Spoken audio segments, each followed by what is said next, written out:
members of Society for Promoting Participative Ecosystem Management. It's in Pune, India. She is a senior fellow here and coordinating the gender and rural livelihood activities within the organization. She has coordinated various studies and programs around decentralization, gender and land, water and sanitation. She has published several articles/book chapters around issues of gender, water, sanitation, and rural livelihoods. She has been associated with the feminist movement in India as well. She is currently a member of the National Facilitation Team of Mahila Kisan Adhikar Manch, also known as MAKA, for Forum for Farmers' Rights and a core member of the Feminist Policy Committee. She has made a consistent effort towards bringing in a feminist analysis in research and actions in the areas of water, land, and agriculture. She is currently involved in a program with women farmers on food, nutrition security, and water. Seema ji.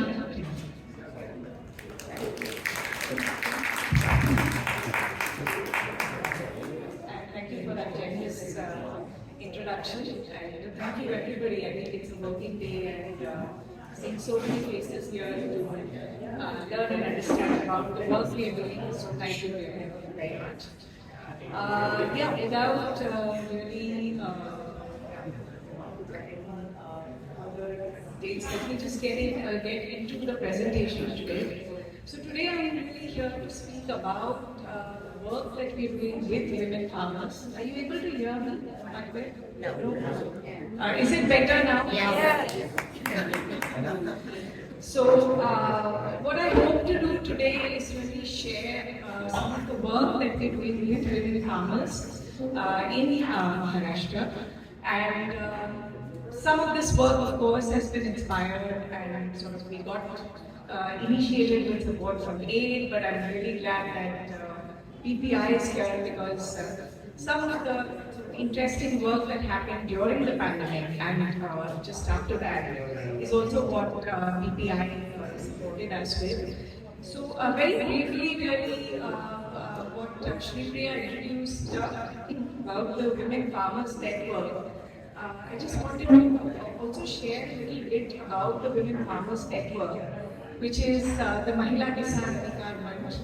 And this is a national network which is active across more than 20 states in India, and Maharashtra is one of the states where we have a fairly active chapter, and more specifically working with small and marginal women farmers and of course migrant workers. And it's one of the questions that constantly comes back to us is why do you have to, farmers are farmers. Why do you need to say women farmers? And that's where really the reason for our work and why this is a separate category that needs separate attention is also something that I'm going to sort of share through a few slides that I have today. Sorry, my voice is a little. So let me just put a little bit of the data. So the question of women farmers is a little more in perspective. So this is all official data, it's in the public domain, and you can really see the paradox here in the two data points that you see. So the first one is about the number of women farmers or the number of female workers who are engaged in agriculture, and unfortunately we still have to depend on the 2011 census because we still don't have a census in India. And probably it will happen only after the elections in 2024. But what does this data say? It says that more than 60%, so 65% of female workers are engaged in agriculture. So there's a huge population of women in rural India who depend on agriculture. So there's a large dependence on agriculture, but women's work largely sort of revolves around agriculture. And that is sort of corroborated every year with the new data that is coming up from periodic labor force data, which comes from every year. But if you look at the other data point, the second image there, it actually tells us a very different story of how many women really own land. So there is a lot of engagement in agriculture. Women are on a day-to-day basis are involved in food production, in subsistence agriculture. But do they really own land? Do they own any resources? And that's where the picture starts looking really very, what we see here is again data which comes from official data, which unfortunately does not tell you really the story of ownership, but again tells you the story of who are really the operational holders. And that tells you that not more than 14% women are actually, operational holders of what we use to also understand land ownership. So that is, where you see the contradictions of engagement in agriculture, but really no access to resources. And of course, when it comes to water, forests, livestock, the picture is as bad. Now, how do we define women farmers? Because that's one of the questions, why do you speak of women farmers? How do you define them? Because the entire imagery of farmers really sort of revolves around ownership of land. Because the whole architecture of the agriculture program, of the water programs, is around do you or do you not own land? How much land is owned really defines whether or not you will have access to whether it is institutional credit, whether it is inputs for agriculture or any programs around agriculture. The 2007 National Farmers Policy actually made a departure from looking at farmers as only those owning land to expanding it. And this is when Professor Swaminathan, who's only recently passed away, Professor Swaminathan was chairing the committee, and we all are probably aware of the National Farmers Commission, which is cited very often in terms of what kind of remunerative pricing should farmers have. And the recent farmers movement, probably many of you would have read, because it was a year-long sit-in by the farmers from Punjab, Haryana, and also Uttar Pradesh, and many other farmers across India joining in that protest. So that was the National Farmers Commission, which tried to introduce fairly sort of revolutionary ideas and reforms in agriculture. And one of the things is the farmers' policy, which defines farmers as not only landowners. So they're not only those who own land or cultivate land, but also includes agriculture labor.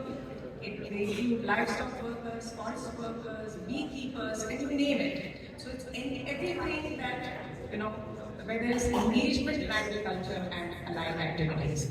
So in that sense, the definition really is an expansive definition. And for us, as groups and forums working on the question of rural women, more specifically women farmers, this is a definition that really allows us to do both our advocacy with the state, but also to engage society in understanding what are the main issues of women farmers. So that's how we look at women farmers, how we define women farmers. Let me come to Maharashtra, where we are working right now. And Sopicom was mentioned, and also Mahila Kisan Kukarni was mentioned. So right now, our presence is in about 19 districts of the state, and these are primarily districts where these are drought-prone, and these are also districts where there are large number of farmer suicides which are reported. In fact, Maharashtra is one of the states which accounts for the highest number of farmer suicides in the country. So more than 20% of farmer suicides are from Maharashtra, followed of course in the south, in Andhra Pradesh, Telangana. And if you notice, this is the entire cotton belt where the suicides, these are really hotspots of suicides. So these are also the districts where we decided to focus, because while farmer suicides at least deserve some, they do receive some attention, of course well-deserved attention, But the women who are left behind are not really at all on any kind of discussion table. The issue is never discussed. And unfortunately, those women are only seen as either widows, only worthy of relief, but not farmers and workers in their own right. And that is where really our work sort of focuses on. That these are farmers, they're not just widows of those who committed suicide, they're farmers in their own right, they're workers in their own right, and therefore deserve attention from the society but also from the lawmakers. So this is where we are located, and broadly you can see that, but our work focuses on two broad categories, I would say. Of course, includes small marginal farmers from what we call as the hotspots in Maharashtra, where we have drought, persistent drought actually. So that's a central part of Maharashtra, what is known as the Marathwada region, where there's a persistent drought, climate effects, and entirely rain-fed agriculture. And the other area is Vidarbha. Again, there are overlaps where there's drought and farmer suicides happening in both these parts of the state. So here we are working with specifically the women from some migrant workers who move in from their home districts to the more prosperous sugarcane growing areas of the state, but also into other states of the country. So these are broadly the two categories of women farmers that we are working with, and some of that work actually got initiated with AIDS support. That was basically about how an emergent kind of a collective leadership program could be developed for the women farmers to take the lead in actually bringing some of these issues to the attention. So, farmer suicide, as I was saying, is the green and the pink purple colored districts that you see in the map of Maharashtra. So these are about 14 districts in Maharashtra which we call as the hotspot districts, where there has been a persistent increase as well. In fact, last year Maharashtra reported again a huge spike in the number of suicides that took place, particularly in some of the districts which are Yavatmal in the Vidarbha region and Beed, which is another district from where a large number of migrants move into sugarcane, more prosperous areas of the state. Yeah, this is really just some images where the kind of work that we're doing. One of the images shows the entire migration that is around sugarcane workers, and just to give you a very brief about what are the issues of these sugarcane harvesters. I'm not so sure, but probably what was very much in the media was the hysterectomies that are done among the women sugarcane harvesters. Now this was in the news, it was very widely circulated.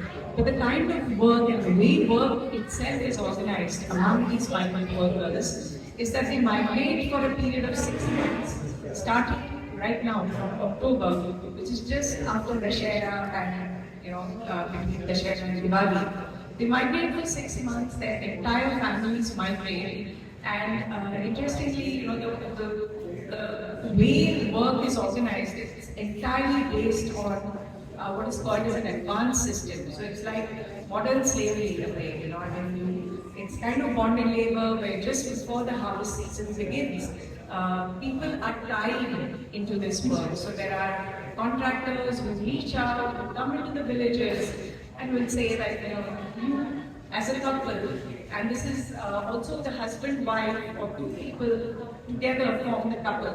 That's how the work unit is formed. And 8 to 10 such couples move together to do sugarcane harvesting. These are not even recognized as workers. They're called by the name of Koita. Koita is a symbol. So you don't even have an identity as a worker, but your identity is expressed through the equipment that is used for harvesting. In this case, for us, working with the women migrant workers, I mean, a question that was often, asked to us is, sugarcane workers are workers. Why do you want to, separately look at women sugarcane cutters? What are the issues? And that's when some of the issues that very starkly came before us was the whole area around early marriages, reproductive health issues, and therefore the hysterectomies that were reported. These hysterectomies are also partly because of the long hours of work. When they're at the work site, the work day starts effectively at 3 a.m. in the morning, because that's how the sugar factories, if you are aware a little bit about the political economy of Maharashtra, which is entirely around sugarcane. So the political class actually sort of leaves very little choice for the farmers but to grow sugarcane, because that really sort of feeds into the profits, and therefore the political sort of class gains its or capitalizes on that. So the work day is a long day, and women are really into heavy workloading. Pregnant women work till the 9th month of their pregnancy. But this is also a kind of work which does not, allow the workers, or they just simply cannot afford a day off, because they are tied to the entire system of advances. But even one day really becomes a major loss for them. And therefore, hysterectomies are advocated effectively. That's the way the contractors would push and say that you cannot afford a day off even when you are menstruating, or if you're going through reproductive health issues. And very often we've seen women in their 20s, mid-20s, early 30s, just because of the fear of losing work, but also the entire nexus between the medical industry and the sugar industry pushing for these kind of unwarranted hysterectomies. So that was one very stark issue that came up, which was really something that needed to be tackled and deserved attention among the migrant workers. The second issue was also about a complete lack of services when workers migrate. So children have to drop out of school because young children often accompany their parents. Young girls are no longer safe in their own villages, and therefore they need to accompany their parents. So this is, the kind of work, the heavy loading, but also the kind of harassment that women workers have seen. So there are numerous examples of how women who work for these long hours, but unfortunately have really no wages in their hands, because all the transactions are through the male mediators. So that's one category where, with the migrant workers was very important for us. And of course, the farm suicide, as I mentioned, that a suicide happens, the woman who is left behind is very often rendered as a wage laborer. She's not recognized as a farmer. She is completely sort of dispossessed of the household. So the land ownership often is not transferred in her name. And very often in these kind of situations, we've seen women moving into their native homes. So the marital home refuses to. There's a lot of stigma attached as well, that you are the reason why the suicide happened in the first place. So financial liability, social stigma really push women, either wage labor or push them into underpaid and unpaid work. So these are broadly the categories that we're working with. Of course, women are not only victims, and there's a lot of agencies that we've seen when we were organizing these women. So prior to our conversations with AID, there was so much happening in terms of, when a lot of these issues started getting discussed, we had these real journings that happened, public hearings that happened. This is an image of a protest that happened in the capital city of Bombay, where women from farm society households for the first time really gathered in numbers and said that we need to be heard. And that actually also made a difference, because that was a period when we were undergoing various political upheavals. So we had several lawmakers coming at the protest site and saying that yes, we understand your issues and we do promise to bring in a law. And if you see that little box there, that in fact happened just a few months after this protest was organized. And in June 2019 was when we had a very progressive policy, first of its kind in the country, where women farmers from farm suicide households were recognized as farmers, and they had several programs.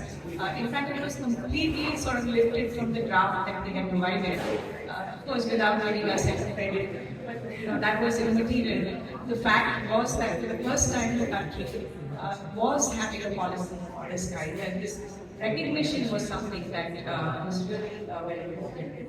And this policy actually allowed for transfer of titles, land titles in the name of women, education, because there were early marriages that were happening once the suicide rate was limited, daughters were getting married off early. So support for education, support social security measures. So a number of issues were actually covered around this policy.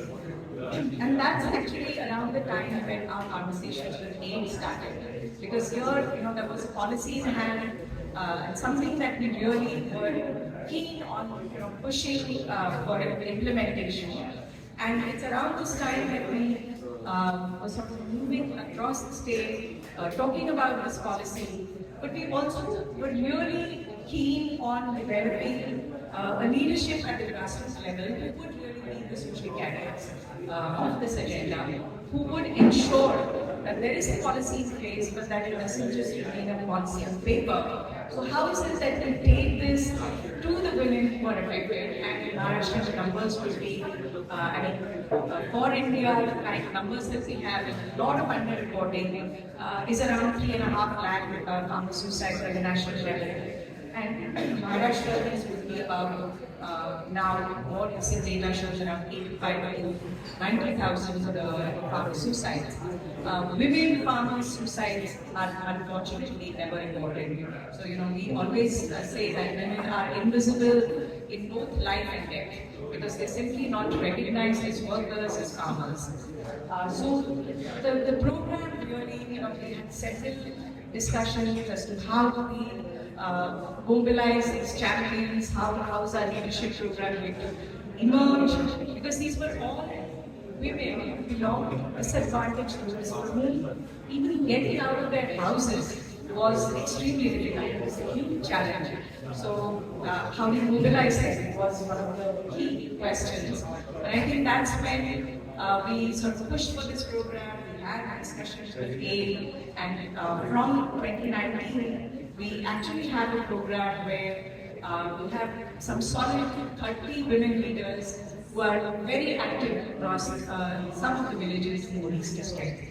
But it didn't come without its challenges, because 2019 we sort of, this idea was launched, and just as we were about to initiate the work around that, pandemic hit.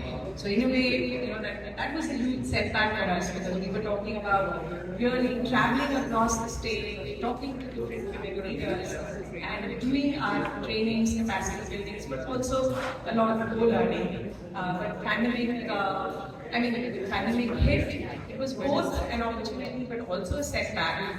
That was also the time when AIM supported us with COVID relief. PPI supported us with COVID relief at that point in time.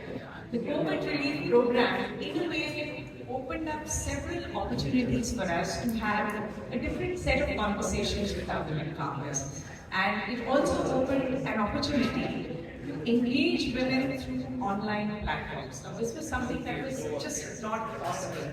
How are we going to do our trainings in a virtual mode? So there were a number of questions and challenges that were there before us. I think we overcame them, women with all their struggles with the Zoom platform, women telling us later that we sold it gold because we thought the smartphone had knowledge.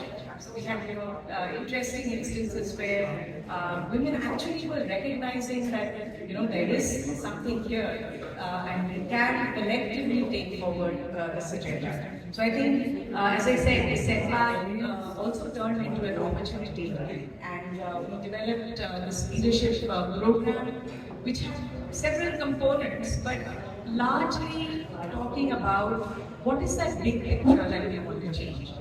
Yes, we had a policy in place and we had to implement that policy.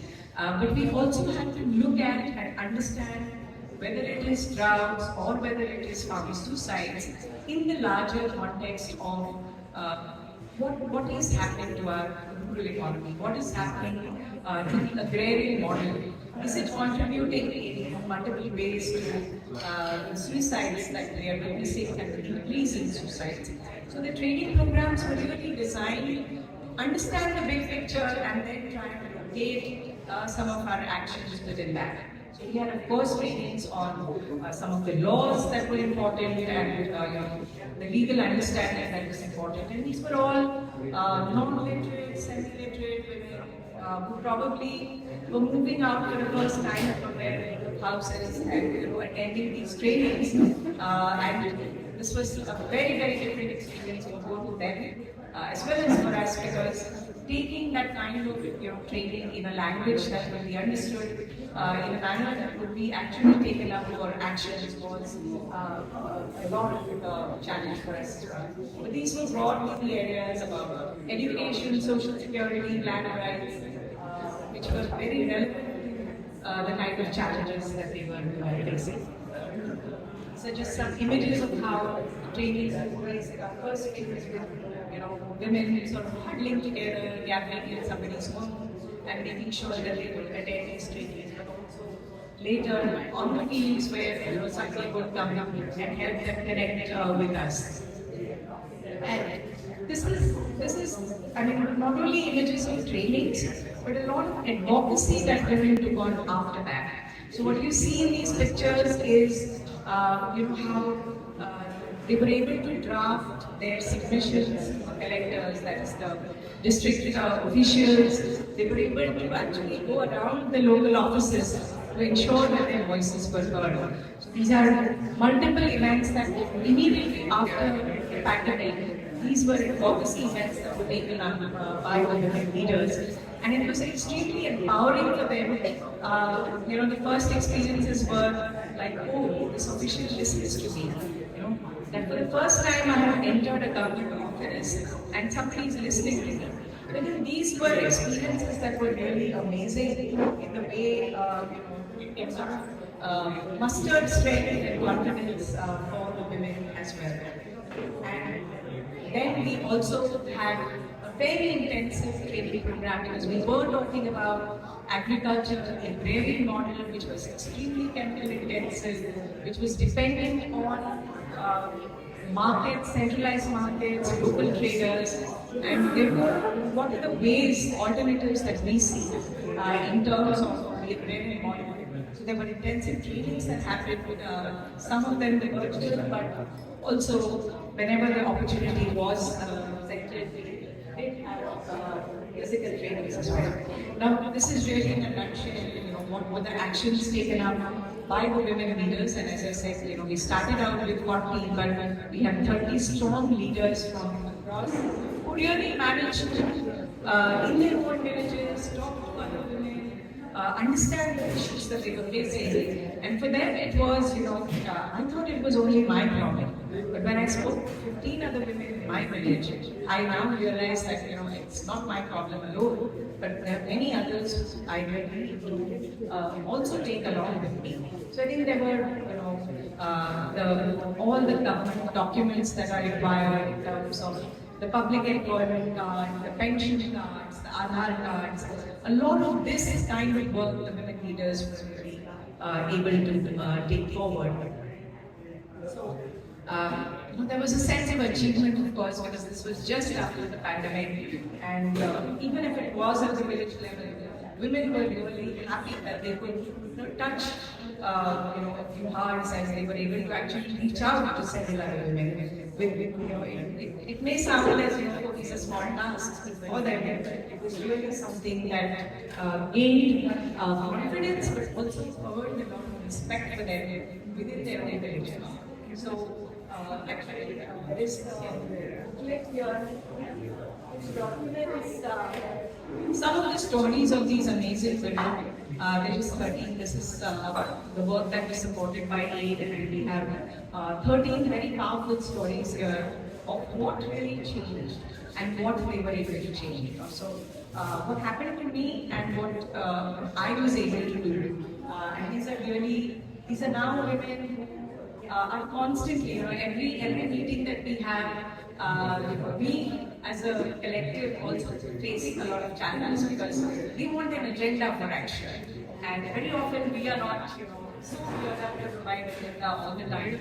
But it's like, tell us what next, what is our next study, what is our next action, where do we have to go and protest now. So it's very interesting to see that there is so much energy and how do we therefore build on this energy to scale up but also to deepen. So it's not just scaling up in terms of numbers but also deepen in terms of understanding and the way we want to take this program forward. And so these were just glimpses of what were the different actions and programs that were taken up. This was a huge conference last year where women sugarcane cutters were organized and about 1,000 women farmers came and said that yes, now we recognize that as women migrant workers, we have issues too, and these need to be addressed. So this was, the call for action was really to collectivize, to mobilize, and come together to make certain strong demands to the government. So this was a historic Parishad in one of the sugarcane districts from where large numbers migrate for sugarcane cultivation, sugarcane harvest.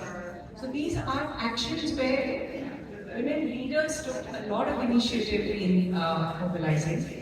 And one of the activities for the women leaders was also registration of workers. Now that's something that was one of the major agenda points that come, where we're talking about voice and recognition for women farmers. And without registration, without our identity, we don't have access to anything, any entitlements.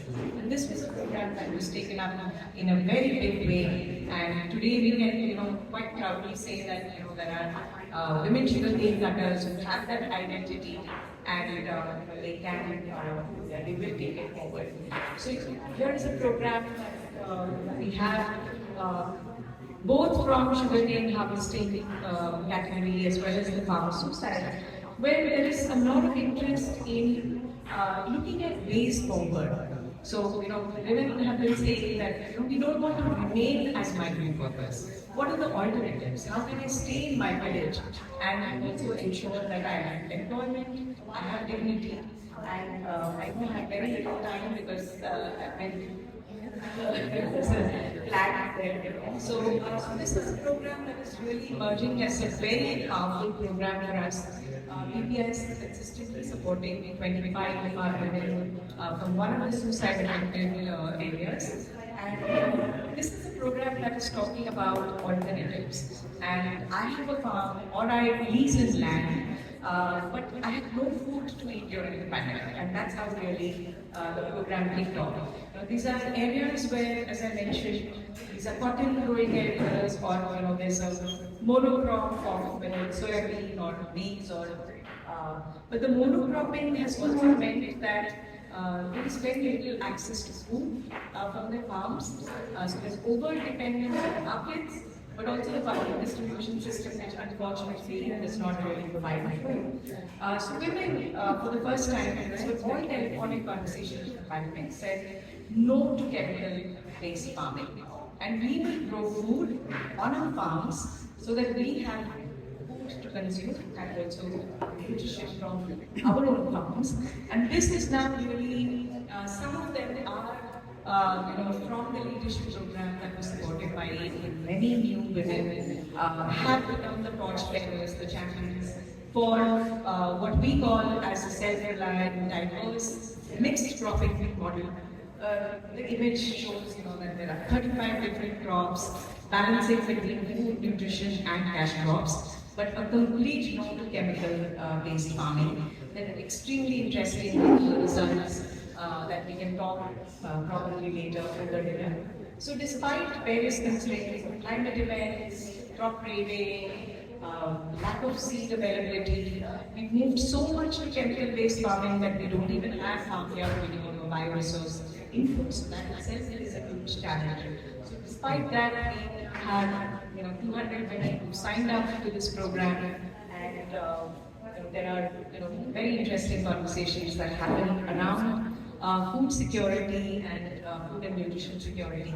So I'm just showing some of these images here of different practices, innovative practices. But importantly, the point to be made here is really how if you see if there's time, we can look at one video where women are actually telling stories about how this knowledge has been completely erased. My grandmother did this kind of farming, but I don't know any of the varieties of seeds. So many of them, they're among the younger lot, were surprised to see certain seed varieties that they probably had seen when they were little children. So really bringing back those diverse varieties of seed practices around agriculture was also something which was extremely and how for women, the measure of success is not just around, cannot only be monetized. It's not just about how much money you put in and what was your production or what were your yields, but how much was I able to share with my neighbors? How much, was I able to take home to my mother's house or my natal home? So measures of happiness is something that, unfortunately, none of us ever account for. And these are stories that are coming from our women farmers who, as I said, despite the adversities, more than 200 women now across these hotspot districts, as we call them, are signing up for this program and clearly see that there is a way forward. Just to conclude my presentation, I just wanted to also share what does it involve in terms of making this transition. And these are really half acre plots that we're talking about, because these are all small and marginal farmers and have to grow cotton because there is no choice, but would very much like to make a transition to this kind of farming. And we're really looking at anything between less than $200, around $200 if I'm going to say the currency here, to really begin the transition. But we're looking at least 3 seasons where this kind of support can really help in terms of healing the soil, as we say. It's really about healing the soil. The ecosystem is so destroyed, human health is destroyed. And if that healing has to be done, it really would require those kind of inputs for a consistent period of 3 years, which is where we believe that the farm itself will have enough bioresources to sustain itself. So that's broadly, of course, we can discuss more details later. So it's really around $200 for half an acre, which can be supported by one woman farmer. And as I said, these are women farmers from suicide-affected households who have really a sense of pride in the kind of farming that is being done here. Probably we can go to the videos. This is one success story which we can see later here. This is the last slide of what is our vision really. And what we think is possible, and that's the direction that we're taking. I think a lot of churning is happening, and we also really want to strengthen on the work that is happening in the last 3 to 5 years in a more focused way, I would say, is to build a strong organization of women farmers, which would really be the first of its kind, because we've had farmer movements which table agendas around agriculture, but really do not speak about the questions of women farmers, or do not simply recognize that there could be a diverse set of issues for diverse groups of farmers.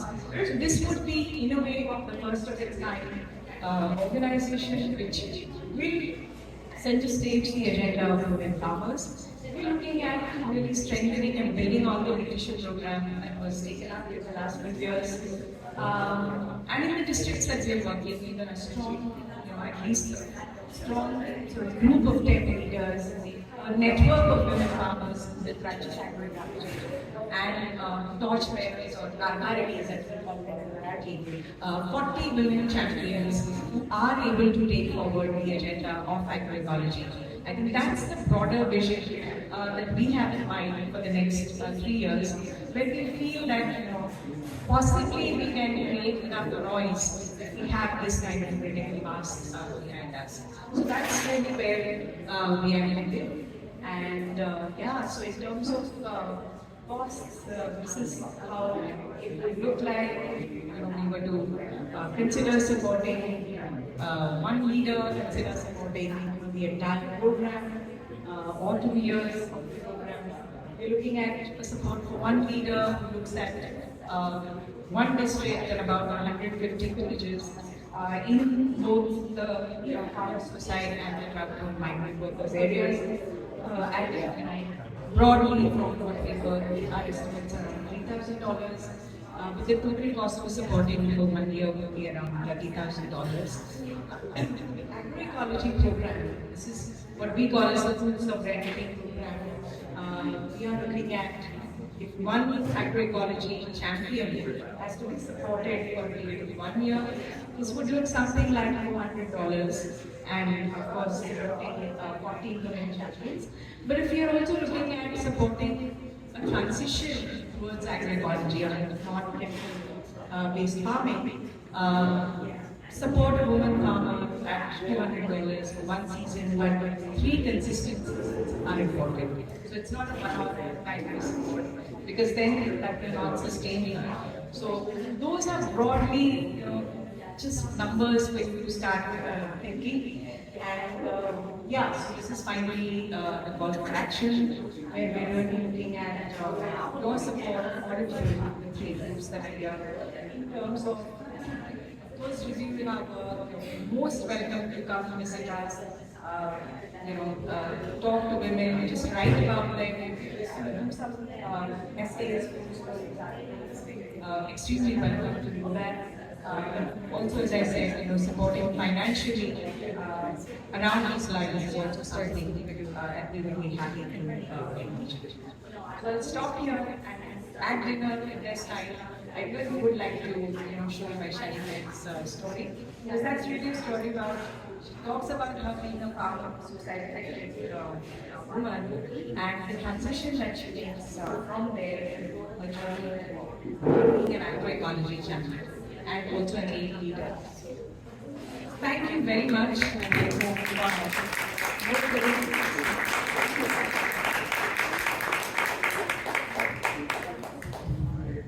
Thank you, Seema ji. Very quickly, just wanted to thank the staff here at Kushi for hosting us here and food. But I wanted to know, as well as the organizations that have supported us, both People for Progress in India as well as CIP Maharashtra. So I'd love to open up the floor for questions and answers. Maybe we can have it like really quick, 5 to 7 minutes. And then, of course, you can always interact more with her, like one-on-one. So perhaps we can do that. And then after the Q&A, we can. So, any questions that people would like to bring up during the talk? I'd like to compliment you on your. I'd like to compliment you on your report. It's a very nice report. I can't hear you. Sorry. report. The question I had in one of your tables, I don't know, table 12 or table 16, you have listed. Do you want to say it to me and then I can repeat it for you? In one of the tables, you have listed how much is invested Okay. and how much is the output. Right. Those numbers, I didn't understand, because the output was not larger than expected compared Okay. to the input. Okay, he said in one of the tables there was a number that showed how much was invested and then how much of the output that there was. And he said he didn't really understand the transition because it looked like the output wasn't as significant or parallel to the investment amount in the initial table. So that's the detailed report that you're referring So, sorry, very quickly, prior to that, our volunteers are just passing on some platforms. If you'd like to, contribute to this work, this is an opportunity. It's not mandatory, but please do consider. Thank you. Thank you, Sita. No, go ahead. So thanks for reading that report. And that report really was for our own internal reflections and documenting really detail the processes that we engage with.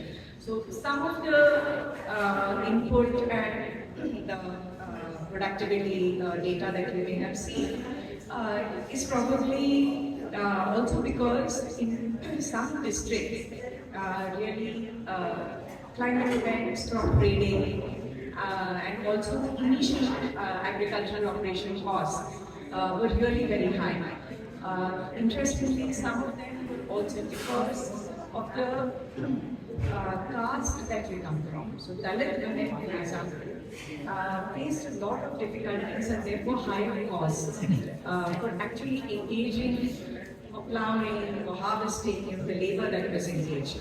So as a result of that, you will see those kind of differences in how much was actually put in and what was the output.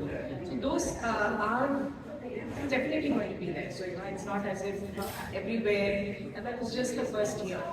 But why we wanted to put that out in the report is so that we have a critical engagement with it's not always a rosy picture of tremendous constraints that we have gone through. But the second problem was also monitoring of that data. This was all data that was actually maintained by the women farmers themselves. So we had these diaries that were given to them, where they would, on a daily basis, what kind of produce did you have, how much. A lot of that did not get reported at all. So, for example, this kind of farming actually also allows for uncultivated produce, right? Or vegetables that were consumed but that were never recorded. So probably there was a lot more in terms of the production which did not get recorded at all. So that is the kind of detailed monitoring from this year. We have actually started the women farmer champions will now go from farm to farm to ensure that the food that is consumed is also reported, or the uncultivated foods are also reported. Because that's something you never find in a chemical farm. Because you're in fact killing all the weeds, so-called weeds. You're killing all traditional indigenous food. So those perspectives, I'm very happy to discuss any specific data point that.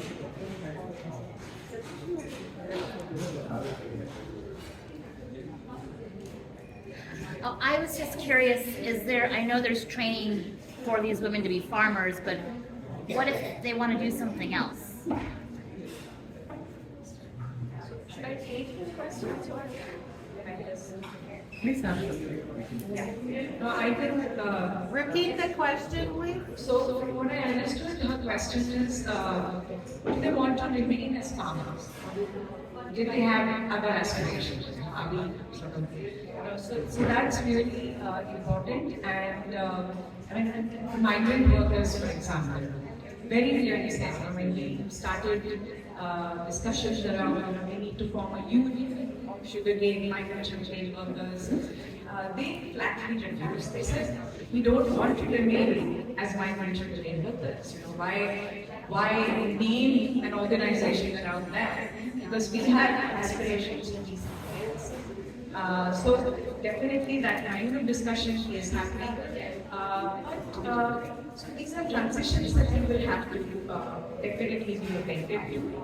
But I think the women who have been traditionally engaged in farming, for them, this also was an aspiration that here is an opportunity for me to really think and decide about how I will do my farming.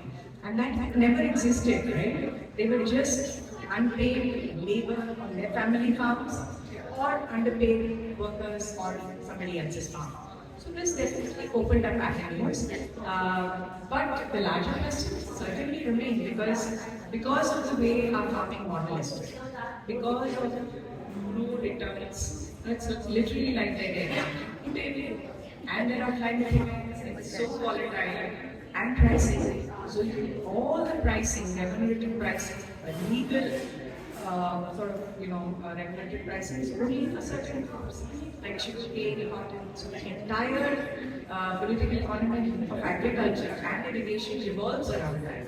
So what happens to those who are growing millets, pulses, vegetables? Is there any incentive? And that's where the push also has to come at the policy level, but there also has to be a groundswell. People like us constantly making a demand for change your policies, change is not enough. I think this groundswell really is going to be very significant in really sort of formulating the way you make a demand to the lawmakers. So that's where I see the hope. But let me also be very clear, we are not talking about all our problems are only one for agriculture. We will have to start actively looking at farm livelihoods, and that's where our mentor, Dennis here, always spoke about our need to understand decentralized industries, how you look at agriculture produce or agro products in that context.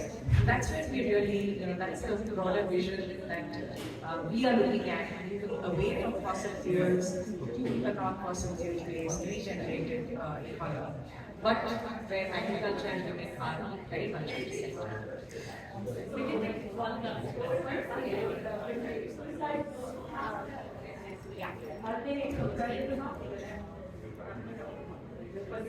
So that question, are there suicides by women? Is it a similar question? So that was her question.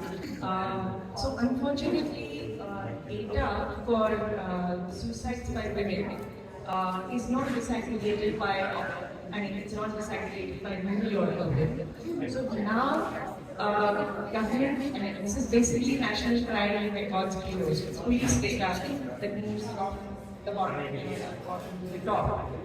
So interesting data points I just want to highlight. That's why I said women are in this film like there.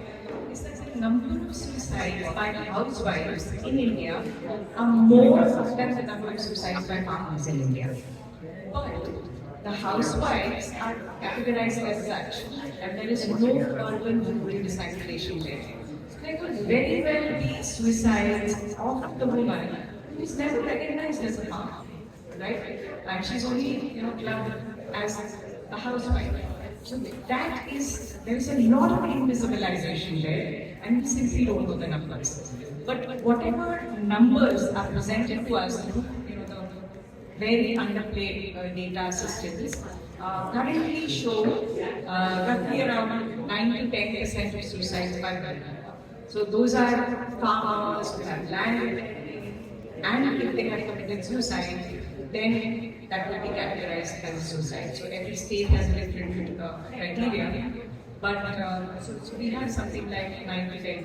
Telangana has the number of women farmers are categorized as suicide.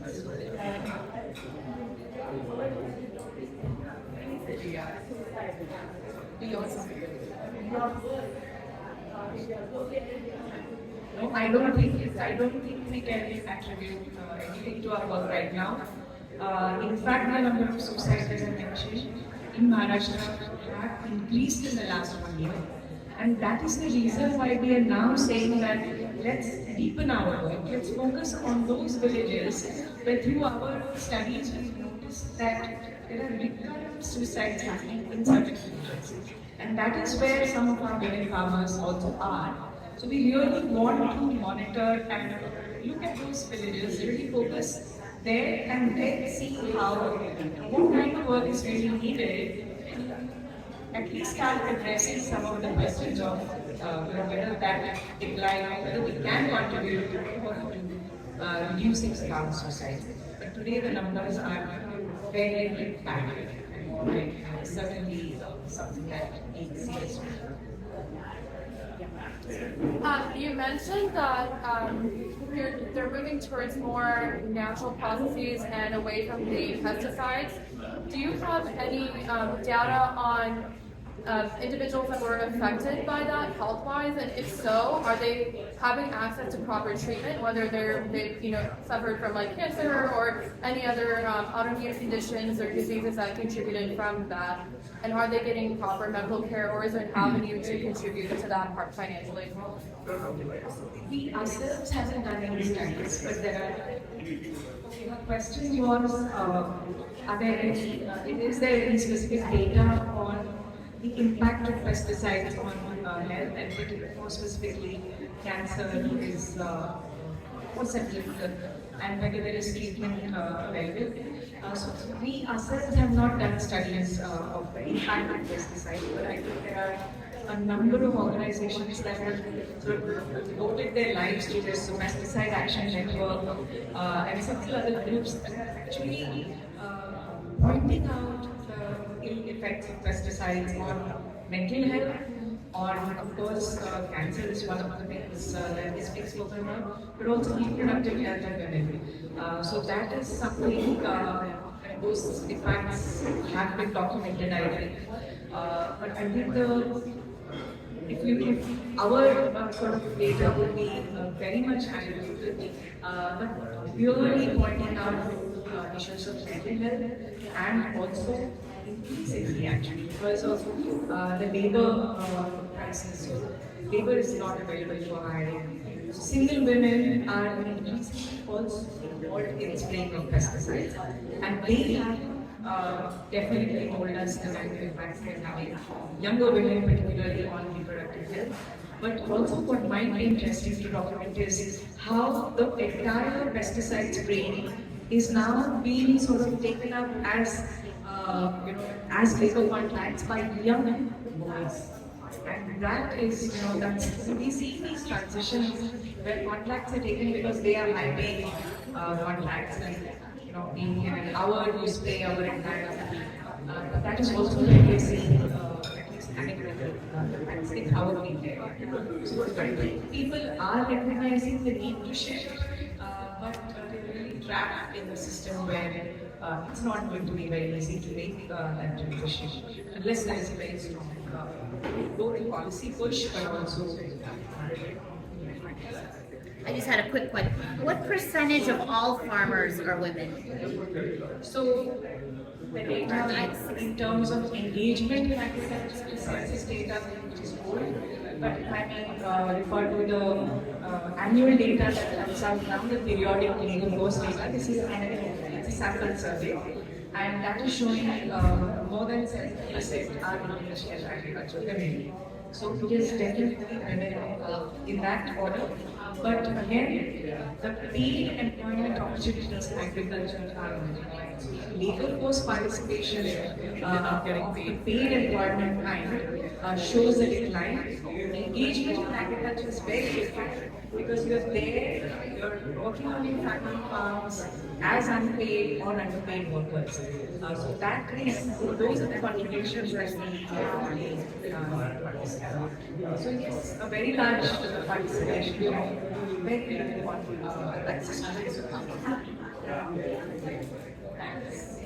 Thank you, Seema ji, for having